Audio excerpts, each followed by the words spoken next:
शिवसेनेचे नेते आणि माजी आमदार रवींद्र धंगेकर आपल्या बरोबर आहेत। पुण्यातल्या एचएनडी बोर्डिंग प्रकरणामध्ये दररोज तुम्ही तुमची माध्यमांसमोर भूमिका मांडताय, ज्यांच्यावरती तुम्ही आरोप केलेले आहेत, विशेषतः मुरलीधर मोहोळ त्यांनी आज मुख्यमंत्र्यांची भेट घेतली। अशी माहिती मिळते की त्या भेटीमध्ये करायची तुमची तक्रार जी आहे ते भाजपच्या वरिष्ठ नेत्यांकडे केली जाऊ शकते।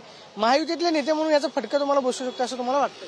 नाही, याच्यामध्ये जर फडणवीस साहेबांनी जर त्यांना बोलवलं असेल तर मी एकटा बोलत नाहीये।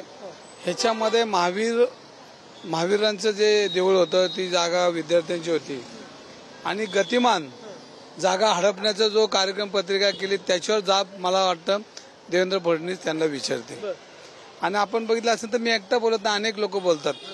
आज जैन समाज देशामध्ये कायम भारतीय जनता पार्टीच्या पाठीशी उभा राहतो ही वस्तुस्थिती खरी आहे। आणि मग अशा छोट्या समाजाला आज व्यापारी समाज आहे आणि कधी सरकारच्या पुढे हात पसरत नाही, पण कायम एक विचार म्हणून भाजपच्या पाठीशी उभा राहिलाय। आणि आज देशामध्ये जी परिस्थिती निर्माण झाली त्यांचे जे स्वामी आहेत त्यांना सुद्धा रस्त्यावर यावं लागतंय। म्हणजे ही घटना ही निराशक आहेत आणि ह्याचा पूर्ण जबाब ते माझ्या माहितीप्रमाणे खासदार मुरली मोहोळांना विचारतील आणि विचारून वेळ पडली तर ते चाणक्य मुख्यमंत्री आहेत, त्यांना महाराष्ट्रातल्या सगळ्या गोष्टी माहिती असतात।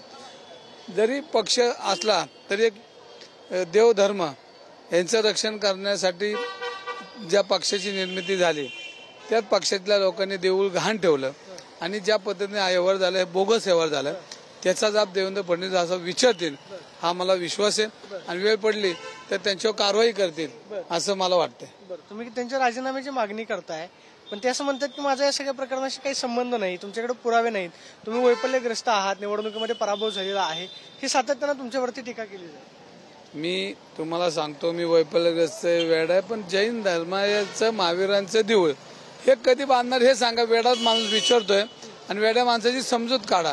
वेड्यांची समजूत काढण्यासाठी ते माहीर आहेत, पण या वेड्याची एवढी समजूत काढा की आमचं महावीरांचं देऊळ कधी बांधून देणार आहे आणि ते घाण केलेले ते कधी मुक्त करणार आहे एवढं त्यांनी मला जर प्रश्न उत्तर दिलं तर मी त्यांचा जाऊन घरी जाऊन सत्कार करेन। म्हणजे मुरली मोहोळांचा तुम्ही सत्कार करणार याच्या आधी सांगितलं? हा, पण ते कधी की जे देऊळ ज्या गतिमान पद्धतीनं एका दिवसामध्ये कर्ज देणं, एका दिवसात काढणं, पतपिढ्या 70 कोटी कुठं कर्ज देतात का जगाच्या पाठीवर आणि ह्यांच्या वशिल्याच्या पतपिढ्या आणि या पतपिढ्यांमधनं जर 70 कोटी एका दिवसात दिलं, सर्च नाही काय नाही, त्याची कागदपत्राची पूर्तता नाही आणि तुम्ही खरेदी खत करून त्याच्यावर नावं बी लागली, घाण बी ठेवलं, म्हणजे इतकं गतिमान हा व्यवहार झाला। ह्याचा पूर्णपणे केंद्रीय मंत्री आपले जे मोहोळ साहेब आहेत हे त्याचे खरे शिल्पकार हे आहेत।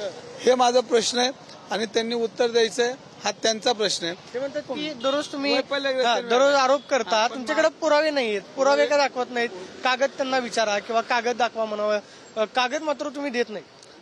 काल मी ते महापौरांच्या गाडीचं दाखवलं, आता हे सन्माननीय पद आहे आणि हे एक एका उंचीवरची महानगरपालिका आहे आणि या महानगरपालिकेचा लोगो तुम्ही जर बिल्डरच्या तुमच्या कंपनीच्या गाडीला लावत असेल तर आता ह्याच्या पलीकडचं मी काय त्यांना हे देणार आहे आणि त्यांनी ठरवलंच आहे तर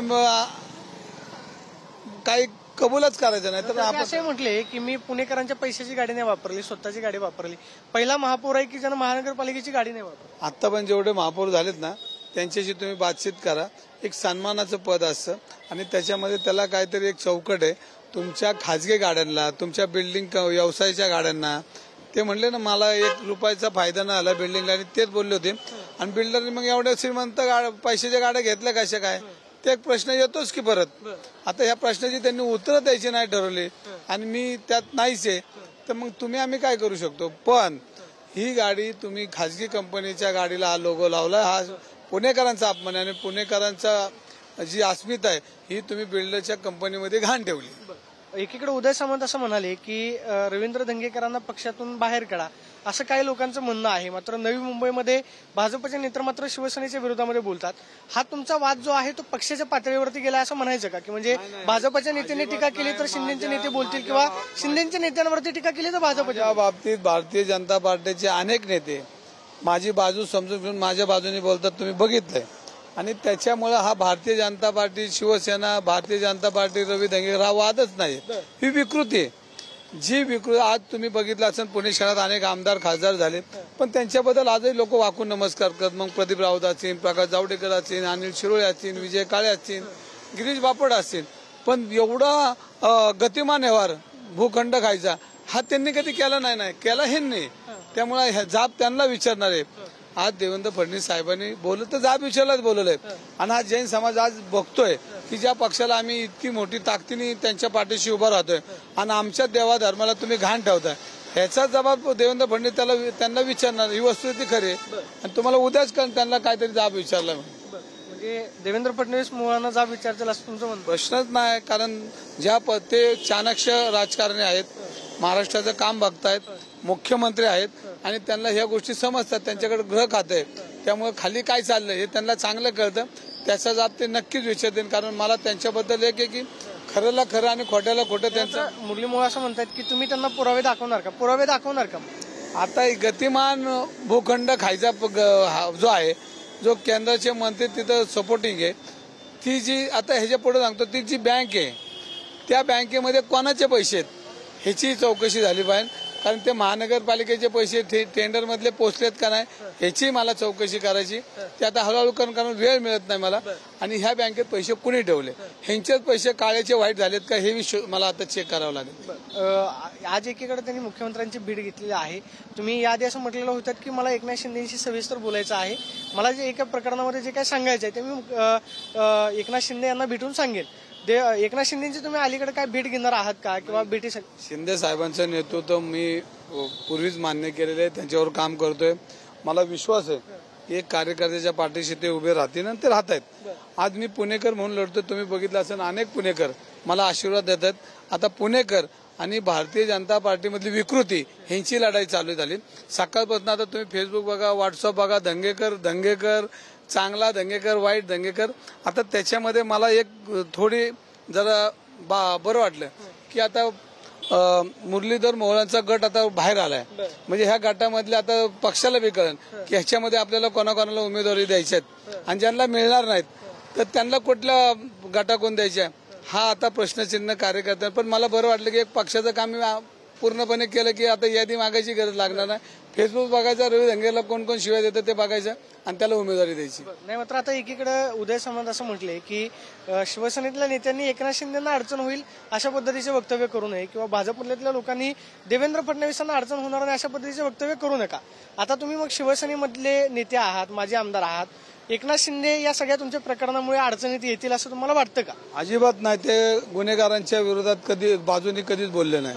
मागच्या 15 दिवसामध्ये पुणे आले ते म्हणले गुन्हेगारांना क्षमा करणार नाही आणि त्यांनी सांगितलंय.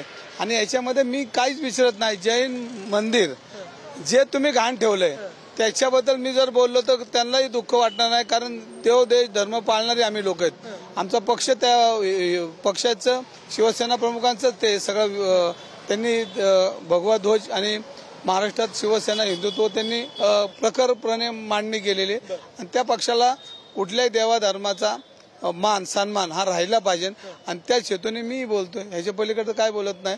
मी वाईट आहे, नालायक आहे, काय जे आहे ते आहे ठरलं आता त्यांच्याबरोबर.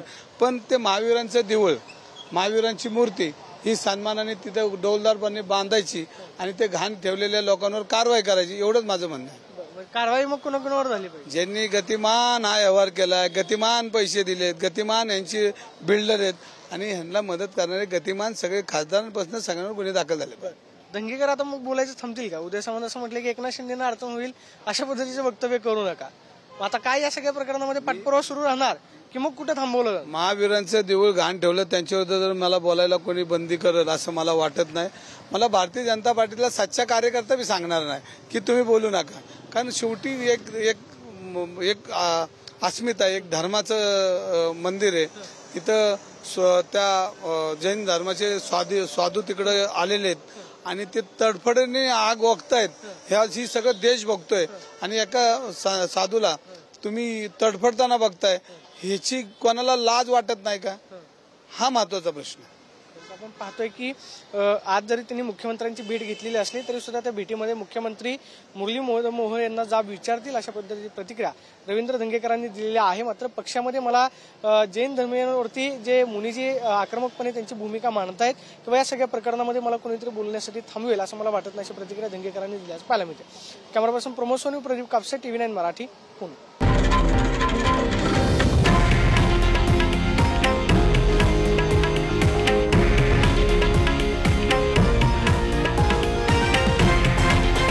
हे आहे देशातील नंबर 1 न्यूज नेटवर्क आणि आपण पाहत आहात TV9 मराठी, एकमेव.